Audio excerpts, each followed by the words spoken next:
But there is no doubt that there's a huge disproportionate development gap between the southern part of the country and then the northern part of the country. But the situation has resulted in a lot of the youth from the northern part of the country migrating, relocating to the southern part of the country for opportunities.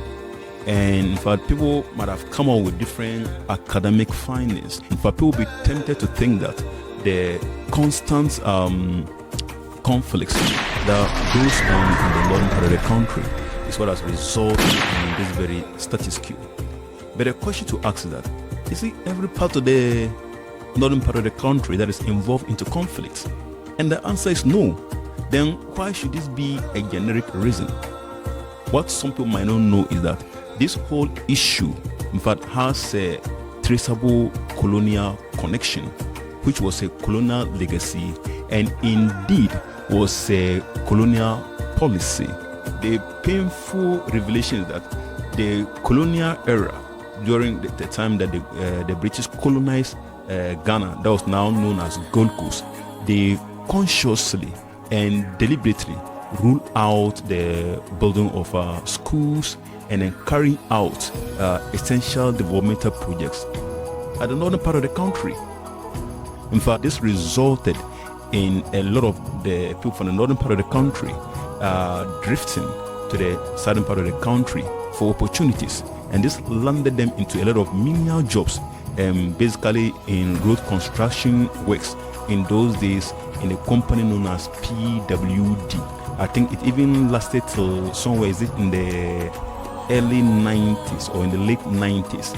There was a company known as PWD. So most of these youths were found in these companies. In fact, a lot of them also flooded into the cocoa and the mining areas, so they could have opportunities. And others were also found in other menial jobs. But successive governments have actually put in effort to try to bridge the gap, but it seems not to have really given that needed result. After independence, our first president, Dr. Kwame Nkrumah, decided to introduce free education for people of the North, and subsequently the feeding ground policy that was introduced to the senior high schools. But all this seems not to have really given much result, though the impact will be there, but has not really given much result. So people will now ask, what is your backings to prove that the colonial master is to be blamed, or it was a colonial legacy? Now, to consolidate what I'm talking about in this video, let's look at some of the political statements and then the commentary that was made by some of these governors during the Gold Coast regime. One of the governors who ruled the Gold Coast from 1898 to the 1900s, Sir Frederick Hudson, was quoted as saying, and I quote, "For the present, I therefore cannot too strongly urge the employment of all available resources of the government upon the development of the country south of Kintampo. I will not at present spend upon the northern territories a single penny more than is necessary for their suitable administration and the encouragement of transit trade."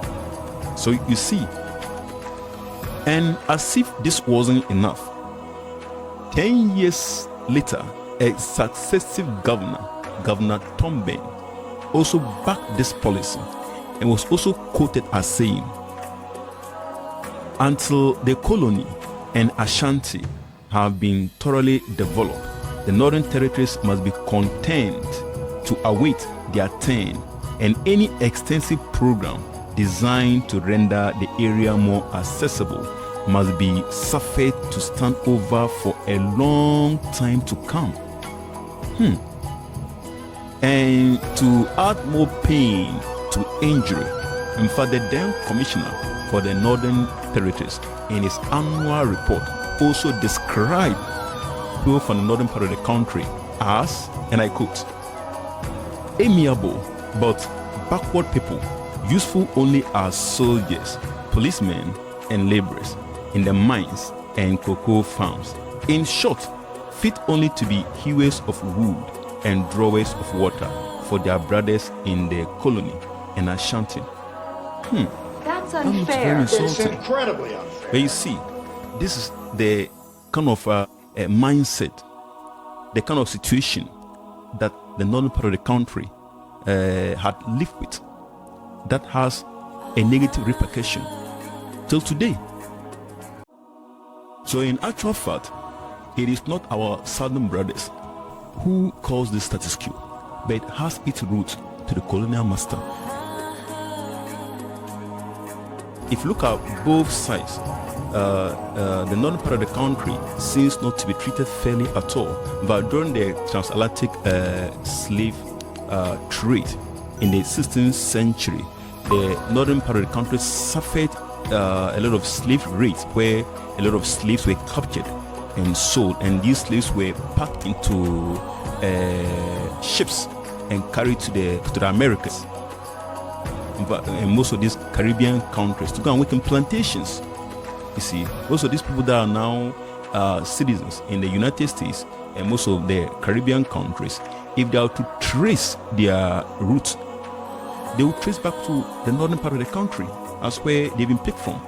You see, so this is the sad reality that we have actually lived with. In fact, the painful truth is that a colonial master deliberately intended to keep people from the northern part of the country to be uneducated so that they could have this constant supply of workers to the southern part of the country to engage in menial jobs. They saw people from the northern part of the country to be only useful for hewing of wood, carrying of water, and engaging in other menial jobs in the southern part of the country. And in fact, that picture is still staring at our faces even today. You still find most of these people from the northern part of the country engage in menial jobs. In fact, if you go to most of the cocoa farming communities, you find these northerners working there as laborers, others as caretakers of cocoa farms. But this I personally witnessed in some part of the western region, where I noticed that most of these cocoa farms, you find these northerners are either as laborers or caretakers in these cocoa farms. It is sad to also note that these northern people that are left at the cocoa farms, in fact, they are just left there and working from hand to mouth. In fact, the situation becomes so sad that they are not able to break out of the chains of poverty and just remain there only as caretakers and working from hand to mouth. And the unfortunate thing is that when it comes to opportunities, when governments or organizations, they are offering scholarships to children of cocoa farmers, the children of these people that are taking care of the cocoa farms, their children don't come into the picture.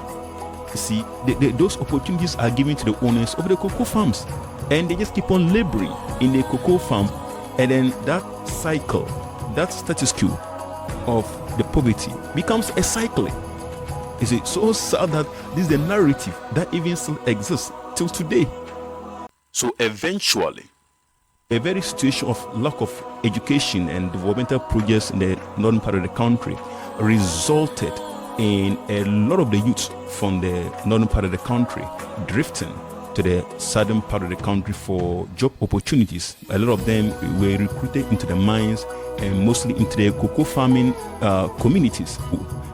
Interestingly, this impacted positively in the production of cocoa in the 1920s under Governor Gagisbert regime, when Ghana became the #1 producer of cocoa in the world. And apparently, in fact, the narrative still remains up to today, where you find most of the people in the northern part of the country who have relocated, in fact, has created zongos in the southern part of the country where they've settled. The majority of them engage in menial jobs. And this is reflective of what has happened as a legacy during the colonial era. But if you connect all these dots together, you notice that people from the northern part of the country have contributed substantially to the development of the southern part of the country then they've contributed to the development of the northern part of the country. In fact, this colonial legacy has impacted negatively. In fact, as the northern part of the country was denied developmental projects and in the building of schools, in fact, has impacted the northern part of the country negatively. Whilst the southern part of the country, they were producing graduates, in fact, both locally and those that travel outside the country for better education, but they were producing a lot of graduates, and these were working in white-collar jobs. People from the northern part of the countries were only fit to work in menial jobs as laborers. You see, in fact, that has carried a very negative picture that has created a social class between people in the southern part and the people in the northern part of the country. And interestingly, as the southern part was producing a lot of graduates in the 18th to the 19th century, the northern part of the country only had their first graduate in 1956, known as j.h.alhasaani, who completed the University of Ghana. They're gone. In fact, I think he was one of the cabinet ministers during the Nkrumah regime.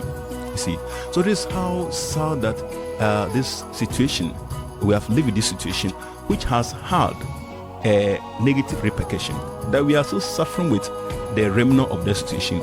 So today, interestingly, notwithstanding these impediments that the northern part of the country has suffered, but the northern part of the country seems to have done so well to match up with the southern part of the country in terms of development in a lot of areas, academically, socially, and a whole lot of areas. In fact, the northern part of the country has produced some of the sought-after academicians in the country, but both politically, academically, socially, in a whole lot of areas. The northern part of the country has not done bad at all. In fact, the northern part of the country has produced some of the most illustrious sons of the country.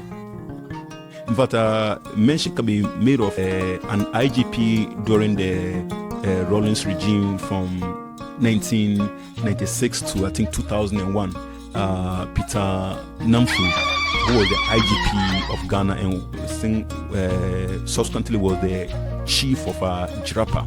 Then a mention can also be made of one of the presidents of Ghana that came from the northern part of the country, Dr. Hilary Mam, who was president of Ghana from 1979 and then 1981. In fact, he was an elected democratic president, and that was interesting. And in fact, not all, but the northern part of the country can also boast of S. Dombo, who was one of the founding members of the MPP party. And proudly, but the northern part of the country can proudly boast that the current sitting president is from the northern part of the country in the person of John Dramani Mahama. And not all, the current Speaker of Parliament is also from the northern part of the country. And in fact, the Vice President in the previous administration, Dr. Mahmoud Bawumia, is also someone from the northern part of the country. So you look at all this and you notice that the northern part of the country is not doing bad at all. In fact, though that gap might still exist, but the northern part of the country is not doing bad at all. But there are a lot of things that are going on there that shows that gradually the northern part of the country is catching up. But in case you want me to make video on any other topic concerning Africa or concerning Ghana, yeah, you can let me know that at the comment section. So ladies and gentlemen, this way I'll draw the curtains to this video. In case you find value in this video, do not forget to give a like. Yeah, you can also subscribe to the channel so you don't miss out on my videos. I'll see you again another time with more videos. Bye bye.